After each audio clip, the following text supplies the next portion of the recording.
So, good morning, all of you. I am Prabhakar Kumar, and today I am going to take lecture on the topic of composition of blood.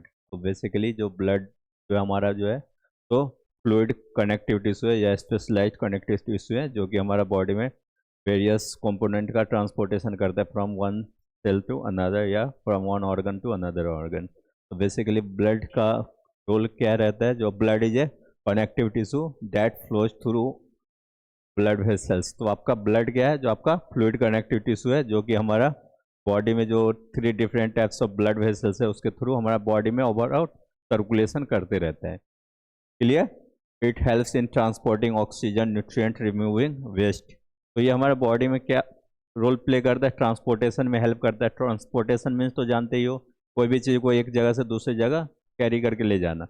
तो basically ये क्या करता है? जो भी हमारा body में जो वाइटल न्यूट्रिएंट है या विटामिन्स है, तो हम लोग जैसे भी डाइट कोई भी लिए, मीन्स कोई भी खाना खाएं हेल्दी डाइट, तो उससे हमारा क्या है? जो आपका मेटाबॉलिज्म के बाद जो है भी है हमारा एसेंशियल कंपोनेंट, वो हमारा स्मॉल इंटेस्टाइन में एब्जॉर्ब होता है। तो एब्जॉर्ब होने के बाद वो कहाँ जाता है? थ्रू माइक्रोविलाई ब्लड कैपिलरीज में जाता है। ब्लड कैपिलरीज एक दूसरे से आपका कनेक्टेड रहता है, तो वो हमारा फाइनली ब्लड सर्कुलेशन में चला गया। और वो आपको कहाँ पहुँचना होता है? जहाँ पे उसका टारगेटेड जगह रहता है। जैसे आपका फैट है तो आपका एडिपोज साइड पे जाएगा, ठीक है। तो वहाँ पे आपका जहाँ पे उसका पहुँचाना, बेसिकली हम जैसे आप हार्मोन्स का भी बात करते हो, तो हार्मोन्स भी कैसे जाता है? ऐसा तो नहीं उसको मैसेंजर के थ्रू यहाँ से भेजेंगे तो जहाँ पे जाना है वहाँ पहुँच जाएगा।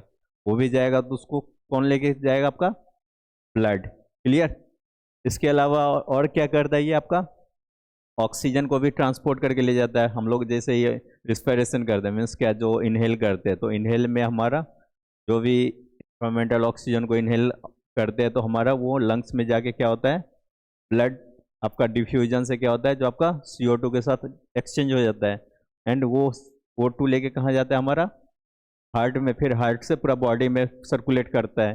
क्लियर? तो ये हमारा जो भी रिस्पिरेटरी गैसेस है, न्यूट्रिएंट है, इसके अलावा जो वेस्ट प्रोडक्ट का रिमूवल, सपोज हम लोग खाना खाते ही हैं तो खाना में एसेंशियल कंपोनेंट के साथ साथ कुछ कुछ जैसे उसका मेटाबॉलिज्म होता है तो कुछ वेस्ट प्रोडक्ट भी बनता है। तो वेस्ट प्रोडक्ट तो हम अपने बॉडी में रखेंगे तो वो हमारे लिए क्या है? टॉक्सिक है, हार्मफुल है। तो उसको बॉडी से रिमूव आउट करना भी ज़रूरत तो मीन्स रिक्वायर्ड रहता है। तो उसको आपका जैसे यूरिक एसिड ही है, हमारा डाइट के थ्रू हम लोग कंज्यूम करते हैं, लेकिन यूरिक एसिड का क्या है? जो आपका क्रिस्टल फॉर्म में वो हमारा जॉइंट में चला जाता है, जो कि आपका जॉइंट से रिलेटेड डिजॉर्डर क्रिएट कर देता है। तो हम उसके लिए क्या है? जो आपका किडनी से आपका फिल्टर होके यूरिन के थ्रू एक्सक्रीट आउट हो जाता है, तो वो हमारा वेस्ट प्रोडक्ट को भी रिमूव करने में हेल्प करता है। या वो CO2 की ही बात करते हैं, रिस्पिरेटरी वेस्ट प्रोडक्ट है, तो वो भी हमारा बॉडी से आपका थ्रू ब्लड ही आपका लंग्स में जाता है। लंग्स से हमारा एक्सेल आउट कर देते हैं उसको। फिर नेक्स्ट क्या है? Fighting infection. फाइटिंग इन्फेक्शन मतलब तो पता ही है, जो हमारा WBC जो है, जो हमारा बॉडी को क्या करता है? डिफेंस सिस्टम प्रोड्यूस करता है। मीन्स क्या है? जो कोई इम्यूनिटी प्रोड्यूस करता है, जो कि कोई सा भी डिजीज कॉजिंग माइक्रो ऑर्गेनिज्म है उसको पैथोजेंस जो बोलते हैं, वो हमारे बॉडी में अगर एक्सीडेंटली अगर इंटर कर लिए हैं तो उससे वो क्या करेगा? किल करेगा। क्लियर? फिर नेक्स्ट क्या है आपका? Regulating temperature. बॉडी टेम्परेचर को भी मेंटेन करता है। बॉडी मीन्स क्या? बॉडी का फ्लूइड बैलेंस को भी मेंटेन करके चलता है। इसके अलावा pH बैलेंस को भी रेगुलेट करता है। क्लियर? फिर नेक्स्ट क्या है आपका? Main component of blood. तो हमारा ब्लड जो है तो वो बेसिकली किस किस चीज़ से बना हुआ है? तो बेसिकली हमारा ब्लड 2 ही चीज़ से बना होता है, जो आपका ब्लड सेल्स बोलो या आपका फॉर्म्ड एलिमेंट बोलो, एंड प्लाज्मा। तो हम जानते हैं जो प्लाज्मा कितना रहता है? 55% रहता है, जो भी रेस्ट रह गया वो आपका 45%। तो प्लाज्मा क्या है? जो आपका फ्लूइड कंपोनेंट है, जो कि बेसिकली क्या है? जो आपका लिक्विड पार्ट, जो कि बेसिकली 55% रहता है। इसमें आपका वाटर कंसंट्रेशन, एल्बुमिन, ग्लोबुलिन, जो भी प्रोटीन रहता है वो आपका इसमें प्लाज्मा में ही रहेगा। तो इसलिए इसका कलर भी देखोगे तो आपका येलोइश दिखेगा। फिर नेक्स्ट क्या आपका? Formed element. फॉर्म्ड एलिमेंट में क्या आ जाएगा? जो आपका सॉलिड पार्ट है। सॉलिड पार्ट में कौन सा होता है? ब्लड सेल्स, जो भी WBC, RBC and village platelets. इसके अलावा हमारे ब्लड में आप देखते हो ना, कभी ब्लड को टेस्ट किए हो? नॉर्मली थोड़ा नमकीन टाइप का लगता है ना, ठीक है। तो आपका वो क्यों रहता है? क्योंकि उसमें इलेक्ट्रोलाइट रहता है। ठीक है, तो वो भी आपका सोडियम साल्ट या पोटासियम साल्ट वो भी रहता है, इसलिए उसका फॉर्म्ड एलिमेंट में वो भी आ जाएगा। क्लियर? ये आपका ब्लड का क्लासिफिकेशन है, जो ब्लड जो है तो कौन कौन सा कंपोनेंट से बना हुआ है। तो बेसिकली किस, पहला आपका क्या है, आपका फ्लूइड पार्ट को क्या बोलते हैं हम लोग, प्लाज्मा। ठीक है, तो प्लाज्मा जो आपका इसमें रहेगा ही। तो प्लाज्मा में आपका क्या क्या रहता है, आपका एमिनो एसिड रहेगा। एमिनो एसिड क्या है, प्रोटीन का मीन्स कंपोनेंट है। ठीक है, वो आपका फर्दर जो है पेप्टाइड चेन बना के वो प्रोटीन बनता है। नाइट्रोजीनियस वेस्ट, वेस्ट जो है आपका कौन सा है, जो हम लोग प्रोटीन का जब मेटाबॉलिज्म होता है ना, तो उससे जो भी प्रोडक्ट बाई प्रोडक्ट बनता है। न्यूट्रिएंट तो जानते ही हो आप लोग, जो भी उसमें आपका एसेंशियल कंपोनेंट होता है। इलेक्ट्रोलाइट मीन्स क्या, जो कॉमन साल्ट, जो भी हमारा पोटेशियम क्लोराइड या जो भी हमारा इलेक्ट्रोलाइट बैलेंस को मेंटेन करने के लिए। इसके अलावा क्या रहता है, प्रोटीन्स। तो प्रोटीन्स में कौन कौन सा रहता है, एल्बुमिन, फाइब्रिनोजेन एंड ग्लोबुलिन। ठीक है, इसमें कुछ गैसेस भी रहते हैं। ठीक है, फिर आ जाता है आपका फॉर्म्ड एलिमेंट, क्योंकि ये 55% है प्लाज्मा, रेस्ट 45 क्या रहेगा आपका फॉर्म्ड एलिमेंट। तो फॉर्म्ड एलिमेंट में कौन कौन सा आ जाएगा आपका, प्लेटलेट, इसको हम अदर टर्म में क्या बोलते हैं, थ्रोम्बोसाइट। फिर आपका कौन सा रह गया, आरबीसी, इसको क्या बोलते हैं, इरिथ्रोसाइट एंड डब्ल्यूबीसी ल्यूकोसाइट। तो फिर आपका डब्ल्यूबीसी आपका दो पार्ट में डिवाइड हो जाएगा बेस्ड ऑन उसका स्ट्रक्चर। ठीक है, स्ट्रक्चर मीन्स क्या है, जो उसमें आपका ग्रेन्युलोसाइट में क्या है, जो ग्रेन्यूल प्रेजेंट रहता है, तो इसलिए उसको हम ग्रेन्युलोसाइट बोलते हैं। एंड इसमें ग्रेन्यूल अब्सेंट है, इसलिए इसको क्या बोलेंगे, ग्रेन्युलोसाइट। तो ग्रेन्युलोसाइट में आपका तीन क्लासिफिकेशन आ जाता है। पहला कौन सा है, neutrophils, second basophils and third स्नोफिल्स। And ये जो आपका एग्रेनुलोसाइट जो है, इसमें कौन सा आ जाएगा, मोनोसाइट एंड लिम्फोसाइट। इस लिम्फोसाइट भी फर्दर डिवाइड होता है B lymphocyte and T lymphocyte में। क्लियर? फिर पहला क्या है आपका, प्लाज्मा। तो प्लाज्मा क्या है आपका, the liquid part of our blood. Clear? तो प्लाज्मा क्या है, plasma is a straw coloured fluid. Straw coloured fluid रहता है, जो स्लाइटली पेल येलो आप बोल सकते हो, मीन्स स्लाइट येलो इस कलर दिखेगा। फिर आपका ये क्या है, आपका ब्लड में इसका वॉल्यूम कितना रहता है, 55%। क्लियर? ये आप में इसमें और क्या क्या रहता है आपका, 55% तो रहता है, लेकिन प्लाज्मा का मेजर कंपोनेंट कौन कौन सा है आपका, वाटर, प्रोटीन एंड न्यूट्रिएंट। तो वाटर का कंसंट्रेशन कितना रहेगा, 92% क्लियर? फिर नेक्स्ट क्या रहेगा, प्रोटीन्स। तो प्रोटीन्स में आपका कौन कौन सा था, एल्बुमिन, ग्लोबुलिन एंड फिब्रिनोजन। ठीक है, फिर आपका रह गया कौन सा, न्यूट्रिएंट भी रहता है। इसके अलावा गैसेस भी रहता है, हॉर्मोन्स भी रहता है, क्योंकि हमारा जो भी इंडोक्राइन ग्लैंड है वो हार्मोन मीन्स क्या रिलीज करता है बेस्ड ऑन आपका जहाँ पे टारगेट सेल पे जाना है, तो वो कौन लेके जाता है, कैरियर का काम ब्लड करता है, तो इसलिए उसमें हॉर्मोन्स भी रहता है। मिनरल्स भी रहता है, मिनरल्स को हम क्या बोलते हैं, इलेक्ट्रोलाइट। इसलिए यहाँ कहीं कहीं पे इलेक्ट्रोलाइट भी लिखा रहता है, कहीं पे मिनरल्स। एंड कुछ वेस्ट प्रोडक्ट भी रहता है। वेस्ट प्रोडक्ट मतलब कुछ भी हो सकता है, इधर फूड का बाई प्रोडक्ट हो गया, ठीक है, या नहीं तो आपका कोई भी मेटाबॉलिक रिएक्शन रहा हुआ होगा उसका कोई भी सा भी, जैसे आपका रिस्पिरेशन हुआ तो उसका बाई प्रोडक्ट क्या बनता है, CO2।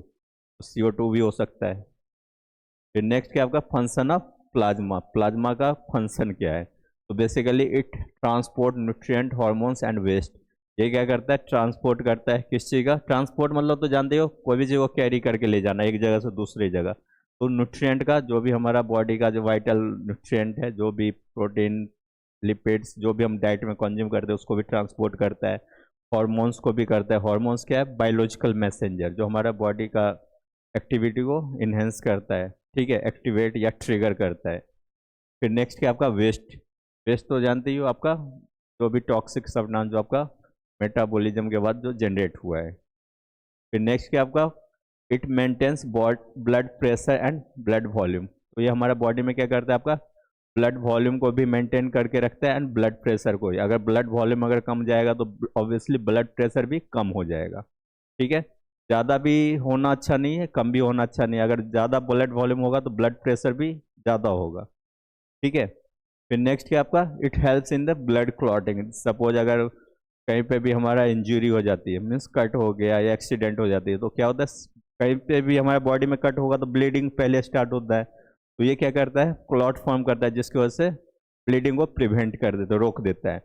It maintains body temperature and pH। इसके साथ आप ब्लड अच्छा ब्लड वॉल्यूम तो लिख ही रखे हो, ब्लड वॉल्यूम भी लिख सकते हो, ठीक है। तो ये हमारा क्या करता है, जो आपका बॉडी टेम्परेचर को भी मेंटेन करता है एंड बॉडी का पीएच को भी मेंटेन करता है। फिर नेक्स्ट क्या आपका सेलुलर कंपोनेंट, जो आपका फ्लूइड के बाद जो भी हमारा ब्लड में क्या रहता है, सेलुलर कंपोनेंट या सॉलिड प्रोडक्ट बोल सकते हैं।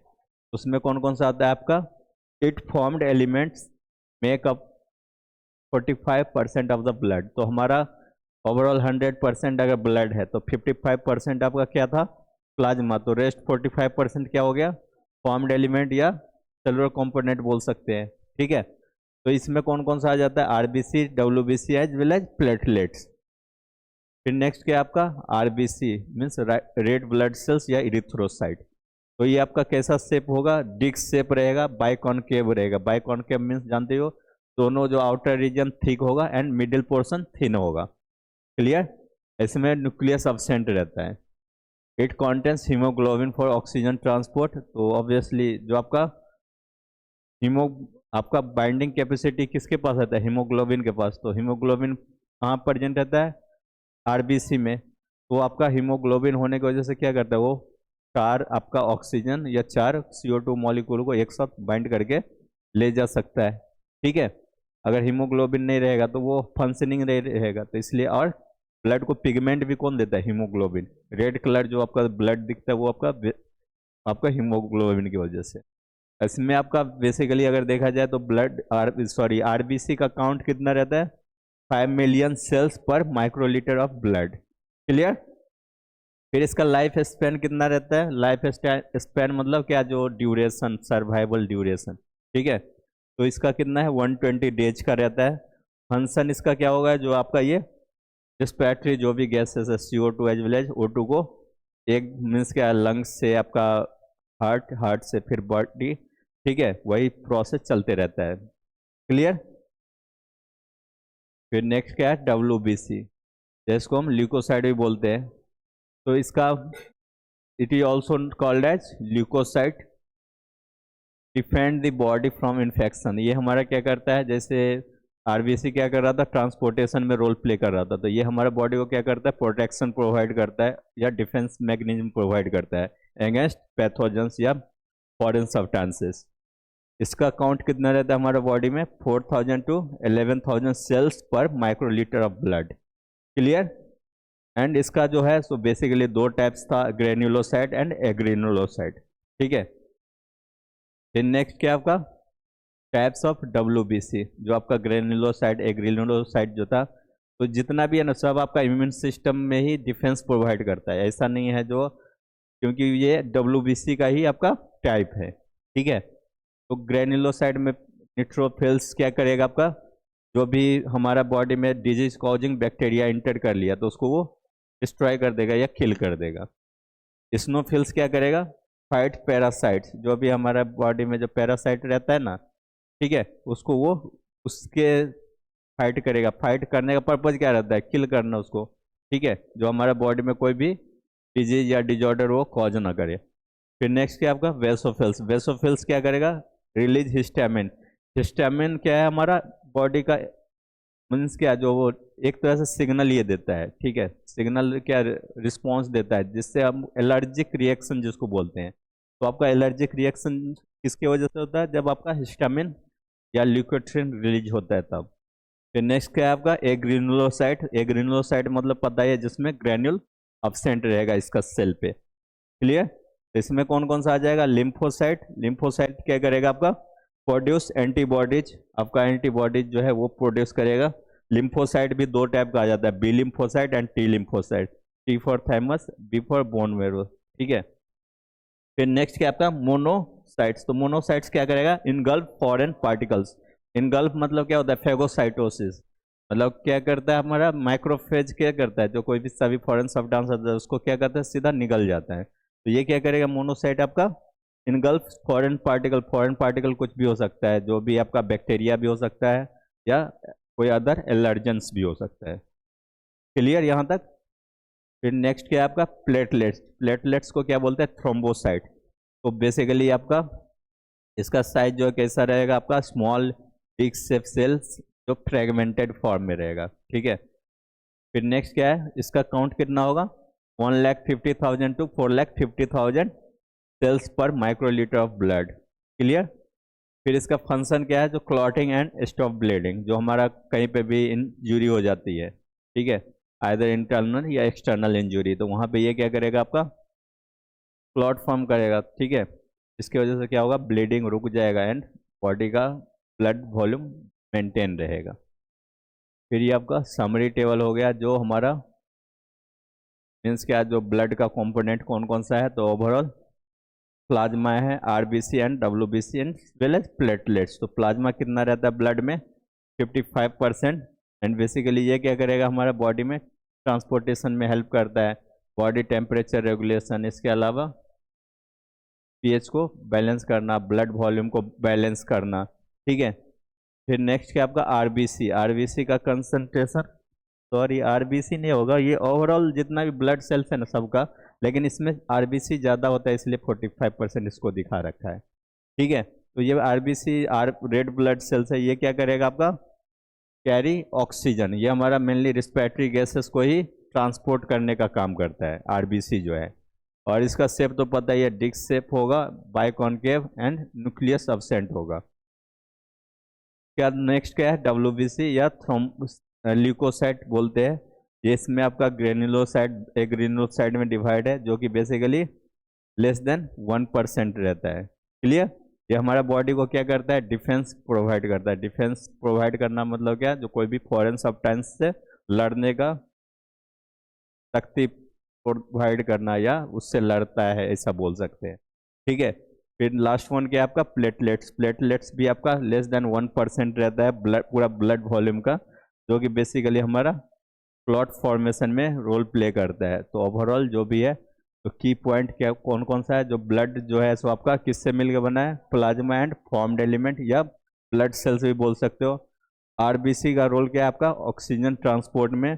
डब्ल्यूबीसी का बॉडी को प्रोटेक्शन प्रोवाइड करेगा फॉरेन सब्सटेंस से या बॉडी डिफेंस। प्लेटलेट्स का ब्लड क्लॉट फॉर्मेशन में। फिर नेक्स्ट क्या आपका, प्लाज्मा का आपका ये क्या करता है, हमारा फ्लूइड पार्ट है, जो कि हमारा transportation as well as blood volume balance करने में हेल्प करता है। तो आज के लिए इतना ही, थैंक यू सो मच।